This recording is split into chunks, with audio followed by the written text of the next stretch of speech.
Nouveau volet consacré à l'énergie. L'énergie, nous en avons déjà parlé à plusieurs reprises, par exemple lorsque nous avons évoqué les réactions nucléaires. En effet, les réactions de fusion ou de fission libèrent une énergie qui est très importante. Nous avons également parlé de l'énergie lumineuse, mais également de l'énergie chimique qui peut être libérée, par exemple, lors d'une combustion ou alors sous une forme électrique dans les piles. Alors aujourd'hui, nouveau volet sur l'énergie, c'est l'énergie liée au mouvement. Et tout d'abord, je vous propose de regarder cette vidéo qui est constituée de crash tests. Donc ce sont des véhicules qui sont lancés volontairement sur un obstacle fixe pour étudier les déformations lors de ces chocs. Alors, on va commencer avec un crash test à 15 km/h. Et petit à petit, la vitesse va augmenter, ici à 60, puis à 120 km/h, et donc pour finir, ici à 190 km/h.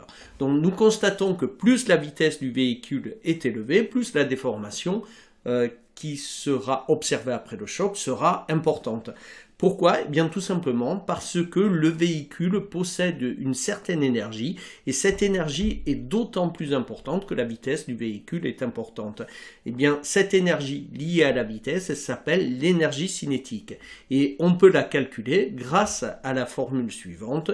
E de C est égal à 1/2 de mv carré où E de C est l'énergie cinétique en joules du véhicule, M, sa masse en kilogrammes et V, la vitesse en mètres par seconde. Alors un exemple, pour une voiture de masse 1200 kg à une vitesse de 20 mètres par seconde, c'est-à-dire un peu plus de 70 km/h, on obtient ici une énergie de 2,4 × 10 puissance 5 joules, c'est-à-dire 240 kJ.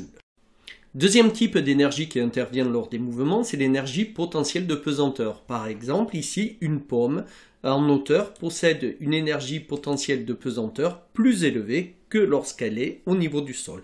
Alors cette énergie potentielle de pesanteur peut être calculée grâce à la formule suivante.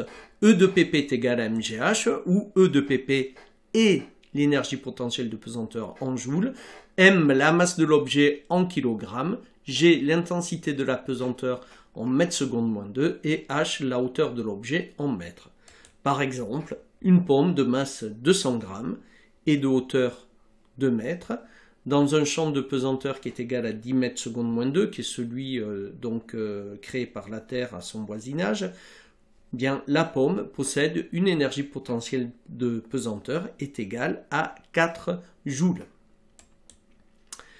Voyons maintenant la conservation de l'énergie. En effet, en physique, il existe un principe fondamental qui dit que l'énergie ne peut être ni créée ni détruite. Alors simplement, il existe des transferts d'énergie. Alors ces transferts d'énergie peuvent se faire d'un objet à un autre, d'un système à un autre, mais également l'énergie peut changer de forme. Par exemple, on peut avoir une énergie thermique qui se transforme en énergie lumineuse. Alors, quand un système est isolé, qu'il n'y a pas d'échange donc d'énergie avec l'extérieur, eh bien tout simplement, il en découle que son énergie est constante. Lors des mouvements, on va définir une nouvelle énergie qui est l'énergie mécanique. L'énergie mécanique est tout simplement la somme de l'énergie cinétique d'un corps plus son énergie potentielle de pesanteur. Et nous admettrons qu'en l'absence de frottement, bien au cours d'un mouvement, l'énergie mécanique d'un système se conserve. Alors voyons un premier exemple ici lors de la chute de la pomme et nous avons ces courbes. Alors essayons d'identifier la nature de ces courbes. Tout d'abord la courbe en bleu. Nous voyons que celle-ci diminue. Eh bien c'est dans le cas présent l'énergie potentielle de pesanteur. En effet, la hauteur de la pomme diminue lors de la chute. En vert, nous avons une courbe qui augmente. Il s'agit de l'énergie cinétique.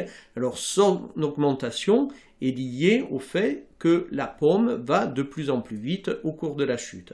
Et en dernier lieu, la courbe jaune, qui est la somme des deux autres, et l'énergie mécanique. Et dans le cas présent, nous voyons que cette énergie mécanique est constante. On dit que l'énergie mécanique se conserve.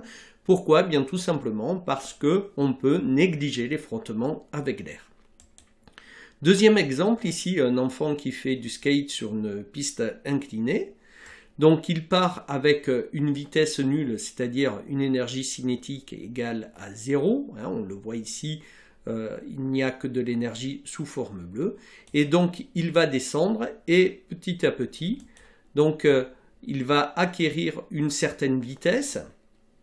Voilà, courbe verte.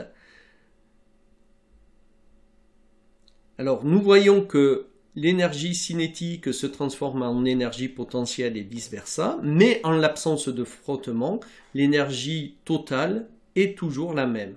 Alors quand il est en bas, son énergie est sous forme uniquement cinétique.